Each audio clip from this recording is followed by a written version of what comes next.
Hi everyone and welcome to my channel, and today I'll be reading a multi-character listener by me, so let's get into it. Kazuha.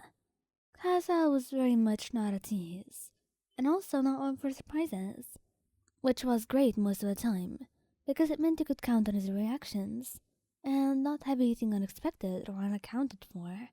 You were glad for that, honestly, because surprises, sometimes, were a little bit too much to deal with. But even then, he would like to tease you from time to time, and due to the fact that he's quite predictable, and also not want to usually do this. This was totally unexpected. You were just standing, looking at the mirror and combing your hair, when he came out of nowhere and started filling you up. He flushed brightly, startled. Kazuha? What are you? You know what I'm doing, he replied smoothly, kissing your cheek. There's no need to be shy, Mayan. I'm not doing anything wrong. Unless you don't want this. No. You can do as you want, he said sternly, blushing, and he took that as a sign of approval. Heizou. Heizou was such a tease. But he always tried to act like he wouldn't tease you, like you could trust him, and let your guard down around him, and you fall for it, every single time. It's beyond irritating. You had no idea why he's like this. And, even worse, he was just so difficult to predict. He was such a tease too, and he made your life hell with it. And that's why, when you wore the dress, you were kind of wary of what would happen. And honestly, your thoughts were not completely in the wrong place, because he did not last an hour before he started filling you up. As you sat next to him, Heizou, come on, just be a little bit more polite and considerate. No, I mean, you're my girlfriend. Can I just appreciate you a little bit? Not in this way. There are so many other ways. Oh? Tell me about them then. He blushed brightly, knowing exactly what he was going to do. You would tell him what you want, and he would tease you.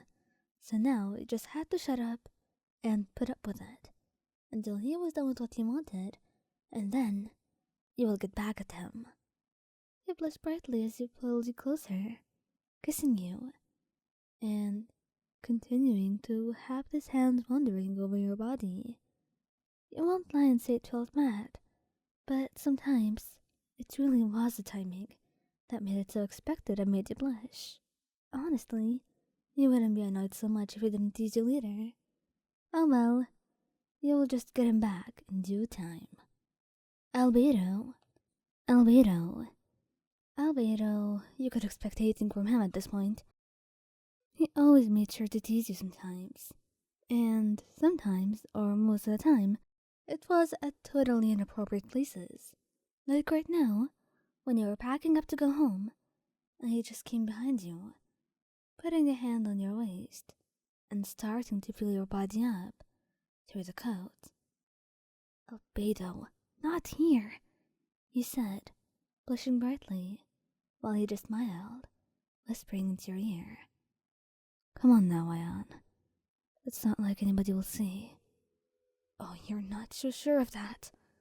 Honestly, he should just stop this, right now if he could. But he didn't.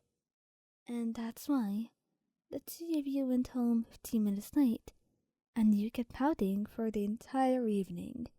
It's worth it though, he thinks. Venti. Venti was sometimes very expected. So the moment you wore that skirt, you knew he was going to start flirting with you and annoying you all the way home. But you didn't expect that he would actually just start filling you up in an alleyway of all places.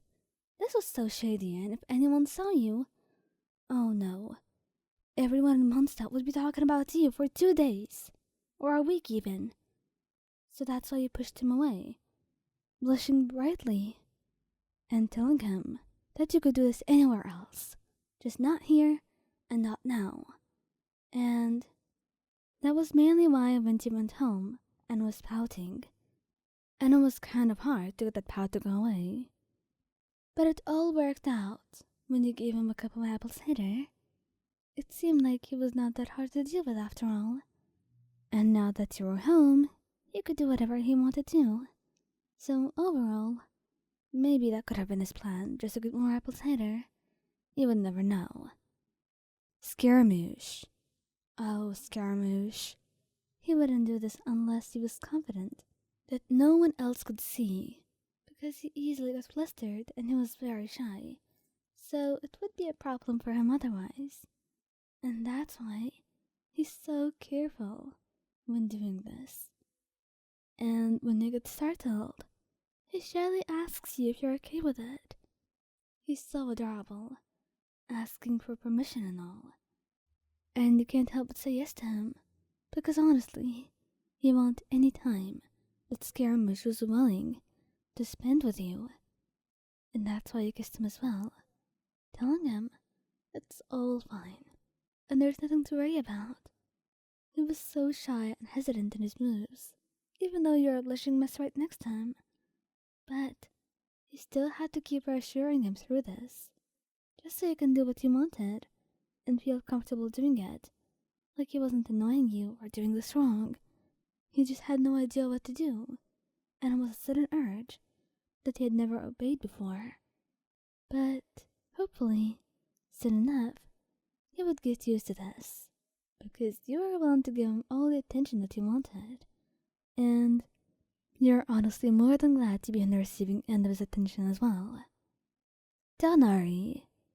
Tighnari would never do this in front of anyone. He was more sensible than that. But he would still like you to get surprised, and he would love for you to blush. So that's why he only does it when you least expect it. You are cooking, trying to surprise him with a meal, since he usually is the one to cook. And when he comes up behind you, and you expect for him not to be around, it kind of startles you, making you jump when he puts a hand on your butt and moves it around on your body. Tighnari, are you sure this is the right time? You say, your cheeks bright red, and he turns off the stop, kissing you and cupping your face in his hand. I'm sure it is, sweetheart. And don't worry, I'm sure this is more important than dinner, right? I'm not hungry for dinner anyway. I'm hungry for you. Oh, Tighnari, no wonder the two of you had to order takeout that day. Neither of you are able to cook or free enough to do so.